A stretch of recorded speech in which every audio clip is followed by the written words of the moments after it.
10 class video में आपका स्वागत है। 2023 में वीवीआई क्वेश्चन साइंस का जो पेपर है उसके लिए आइए क्वेश्चन का देखते हैं। हम 100 क्वेश्चन यानी 100 क्वेश्चन को आपको देंगे। उसमें दोस्तों 100% है कि पेपर में छपेगा। नहीं छपेगा तो कमेंट बॉक्स खुला रहेगा, आकर आप कमेंट कर सकते हैं। चलिए देखते हैं। विद्युत धारा का मात्रक है, तो विद्युत धारा का मात्रक है। आप भी कमेंट में अगर आंसर देना चाहते हैं तो पहले कमेंट में आंसर दे दीजिए। विद्युत धारा का मात्रक होता है एम्पियर, तो इसका राइट आंसर हो जाएगा एम्पियर यानी ए। वोल्ट होता है विभवांतर का, और ओम होता है प्रतिरोध का, और शक्ति का होता है वाट। इसका राइट आंसर होगा विद्युत धारा का मात्रक है तो एम्पियर। चलिए नेक्स्ट क्वेश्चन। ग्लोबल वार्मिंग के लिए उत्तरदायी कौन सा गैस है? तो O2 दिया है, ऑक्सीजन, NH4 अमोनिया, और CO2 कार्बन डाइऑक्साइड, और उसके लिए नेक्स्ट N2 नाइट्रोजन। तो इसमें आपका ऑप्शन नंबर होगा सी यानी CO2। ये इसका राइट आंसर होगा। ग्लोबल वार्मिंग के लिए CO2, अगर ऑप्शन में ये ना रहे तो NO2 देगा, तो उसको भी हो सकता है आंसर, अगर ये ना रहे तब, लेकिन ये रहेगा तो यही आंसर होगा। नेक्स्ट तीसरा, शरीर में भोजन का पचना किस प्रकार की अभिक्रिया है? शरीर में भोजन का पचना किस प्रकार की अभिक्रिया है? उपचयन, संयोजन, विस्थापन, अपचयन। आप कमेंट में आंसर दीजिए। इसका आंसर होगा अपचयन। उपचयन होगा। शरीर में भोजन का पचना किस प्रकार की अभिक्रिया का है? तो उपचयन अभिक्रिया है। ठीक है दोस्तों। नेक्स्ट, कली चूना पर जब जल डाला जाता है तब अभिक्रिया होती है ऊष्माक्षेपी, ऊष्माशोषी, विस्फोटक, इनमें से कोई नहीं। जल्दी से आप कमेंट बॉक्स में आंसर दीजिए।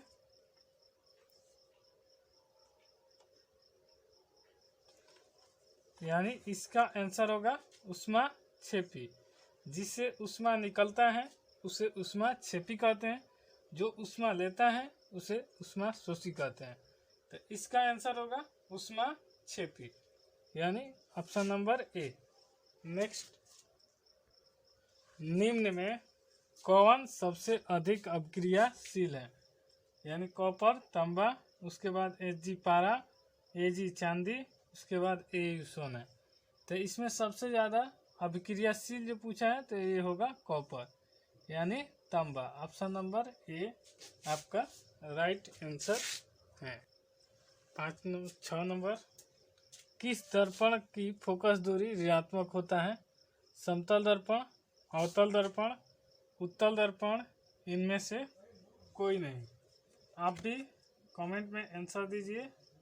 इसका आंसर हो जाएगा अवतल दर्पण यानी ऑप्शन नंबर बी इसका राइट आंसर है। 7 नंबर क्वेश्चन, दर्पण की फोकस दूरी F और वक्रता त्रिज्या R में क्या संबंध होता है? ऑप्शन ए F बराबर R, बी F बराबर 2R, सी बराबर F बराबर R/2, डी ऑप्शन में F बराबर 3/2R। यानी इसका आंसर हो जाएगा ऑप्शन नंबर सी यानी F बराबर R/2। समान दृष्टि के लिए स्पष्ट दृष्टि की न्यूनतम दूरी है। ऑप्शन ए में है 25 मीटर, ऑप्शन बी में है 25 सेंटीमीटर, ऑप्शन सी में 25 मिलीमीटर, ऑप्शन डी में है 2.5 सेंटीमीटर। तो इसका आंसर हो जाएगा ऑप्शन नंबर बी यानी 25 सेंटीमीटर। स्पष्ट दृष्टि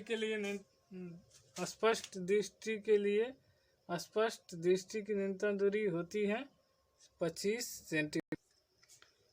श्वेत प्रकाश का कौन सा रंग वर्णक किसी प्रिज्म से गुजरने के पश्चात सबसे कम झुकता है?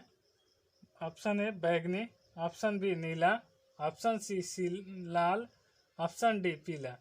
आपका ऑप्शन नंबर सी इसका राइट आंसर यानी लाल। श्वेत प्रकाश का कौन सा रंग वर्णक किसी प्रिज्म से गुजरने के पश्चात सबसे कम झुकता है? तो लाल, और सबसे ज़्यादा झुकता हो तो बैंगनी होगा। लेकिन इसमें ऑप्शन के अकॉर्डिंग लाल होगा, क्योंकि सबसे कम झुकता है। और सबसे ज़्यादा तरंगदैर्घ्य भी होता है लाल का, और सबसे कम तरंगदैर्घ्य होता है बैंगनी का।